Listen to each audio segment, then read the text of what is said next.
but they did relax it a bit. And I think really the concern was that there was a degree of scrutiny being placed on what they were doing by the courts. And obviously their actions and their procedures and their practice, and in fact their policy, was now being challenged and it was being scrutinised. But as I say, unfortunately, the case went before a judge who took probably about 18 months to give a judgment. And as I say, throughout that time, things did sort of improve slightly. But once the judgment came out and it upheld the prison service's position on this, then things just reverted back to time. And what happened was that the regime, albeit there was some improvements over that period of time, very, very small improvements and gradual improvements in some places, they went back just to having the 23-hour lockup, the restriction of association, so on and so on and so on. So it was clear to see that no matter what you were trying to do legally, it was almost like 2 steps forward and 1 back, because when you did get it in the court, then you were offering, or at least giving the court an opportunity to scrutinise what they were doing, and the prison service were ever conscious of that. They did relax the regime ever so slightly, but that was simply just for that basis. It was simply just to sort of pull back on it until such times as the court would deal with it. And invariably, the courts so far, in any of the cases that I've dealt with the Republic's prisoners, haven't ruled ever in their favour. And so once the judgment is there, then clearly that bolsters the position of the prison service, and things then just revert back to time, as I said. The other case I worked on then was with Brendan, and excuse me, and that was basically a challenge to the strip search procedure within the prison. This arose out of the agreement that Brendan has already referred to with the facilitators. I'm not going to talk too much on that because Brendan's already dealt with that in quite some detail, but clearly the agreement was put in place, and the issue of strip searching, I think everyone thought it had been dealt with, until the day when Brendan was actually been brought to court and was strip searched, and he was charged with offences against prison discipline as well for refusing an order.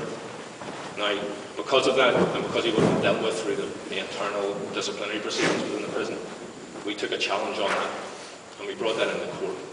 But along with the sort of disciplinary issue, we challenged also the basis of the agreement and what it meant, and also the strip search policy. Now, there is routine full body searching at McGarry whenever you leave or enter the prison. Now, as I say, as far as the agreement goes, the prisoners and the facilitators thought that that issue was dealt with and that there would be no more routine strip searching when you enter or leave the prison. But over and above that, we looked at this from a legal perspective, of course, as you would expect. But the prison rules that governs the strip search procedure doesn't entitle them to carry out a routine full body search. And that was part of our argument, because we were saying, like, whatever about what you want to do, your rules and the law doesn't permit you to do it on a routine basis. And the most important word, and Brent and I discussed this at length, is the word that they may conduct a full body search. So therefore there's discretion there, which none of the prison governors have ever paid any heed to, and it's just routine. Now, on the day we took it into court, I was speaking with the barrister for the prison service, and he told me that he had a video. And I said, well, what does it show? And he says, well, it totally contradicts everything your client says. And part of that, your heart sinks when you hear that. You go, you're thinking about Britain, maybe sort of over-egging the foot a wee bit or whatever it may be. But we went into a room and I said, well, let me see the video. And I have to say, he sat down, he played the video on a sort of laptop computer in one of the rooms in the High Court. And I have to say, I was absolutely shocked at what I seen. It really was horrifying, and I've been going up and down to prison now for the last 11 or 12 years, and I've been taking instructions from clients who have always, well not always, but in many occasions have given me details of their experiences at the hands of the search team, and recounting what has happened in the course of a strip search. And I don't mean to say that I've been desensitised to it over the years, but nothing honestly could prepare me for what I did see on the video. And it was really shocking, I have to say, especially in Brendan's case, where he made the case that he wasn't resisting the search, and he stood and he made his position very, very clear. He referred to the agreement of the 11th of August and says, I'm not resisting, but I'm not compliant. There was was no distinction made between a prisoner, for example, who was violent or threatening violence or assaulting. There was no distinction made between that prisoner and someone like Brendan, who basically stood before them saying, "I'm not resisting." Well, when we seen that video, we thought, great, let's show it to the court. Once they seen our reaction to the video, of course, they didn't show it to the court, because I think it would have clearly influenced any judge hearing it or seeing it, and any judge hearing the case. Now, we battled with them for quite a bit. Brendan got access to the video, if you remember, and they never disclosed it. They wouldn't let us see it again. So basically what they said was it was evidence that they weren't relying on anymore. It still exists, and we are appealing that case now. The judgment, unfortunately, again, didn't go in our favour. The judge upheld the prison service position and said that they didn't have the lawful authority to carry out routine full body searching on entering and leaving the prison, and that forcible full body searching was also justified under prison rules. And again, we had no distinction between prisoners who were simply just, not accepting strip search, but not resisting. And that was unfortunate, because certainly, even as a lawyer dealing with the case, we were quietly confident that we would win the case, because on the law is quite clear on it. But that point, and Brendan's case itself, raised issues about prison security throughout Ireland and England, Wales, Scotland.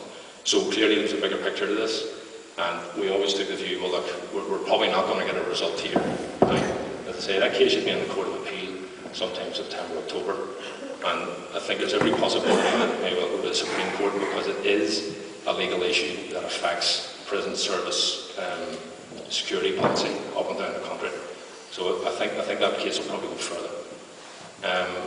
If I just maybe move on now to where we are today, in some respects we've came full circle, I suppose, because the protest that Kevin was involved in back in 2002, it's ongoing now. Albeit there's different forms of protest taking place within the prison, and different groups of prisoners are doing different things.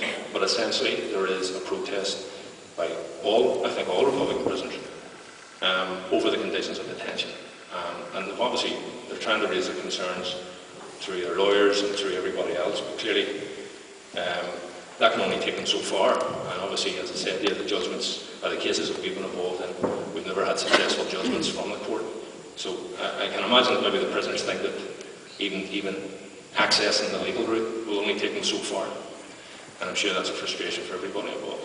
I know it's frustrating for us sometimes too, when you're trying to take, worthwhile cases and meritorious cases in the court, only to have the politics of it work against you, I suppose, in some respect. The situation now at the minute, just over the last couple of weeks, is, as I say, there's another protest ongoing. The prisoner who we represent now in that case is a fellow called William Wong, and he's under Republican wings. And he is engaged in a protest. And from the start of June, they basically just took the blanket ban and said, you're not getting your family or legal visits.